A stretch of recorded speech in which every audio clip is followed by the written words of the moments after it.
30-এর বাড়িতে 40-এর মিলাদ হচ্ছে, আর হুজুর ছেড়ে ছেড়ে দোয়া করছে, আল্লাহ গো কর্পূরের খানাকে কাস্তের দাদাকে জান্নাতে দাও। বুঝে বললি, বুঝে বল,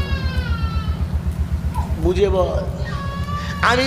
আমি সুদখোরকে ইমানদার বলে স্বীকার করি না, আর ওর পক্ষে যে যাবে সে আমার পক্ষে যাবে না, ওর পক্ষে যে হবে সে নবীর পক্ষে হবে না।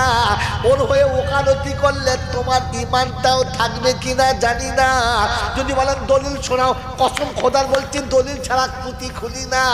যেদিন নূহ নবীর বাচ্চা পানিতে ডুবে যাচ্ছিল, সেদিন নূহ দোয়া করেছে, ওয়ানাদা নূহ রাব্বাহু ইয়া রাব্বি ইন্নাবনি মিন আহলি ওয়া ইন্না ওয়াদাকাল হাক্কু ওয়া আনতা আহকামুল হাকিমিন। নূহ নবীর বাচ্চা যখন ডুবে যাচ্ছে, নবী নূহ আল্লাহর কাছে দোয়া করছে, রব্বানা তুমি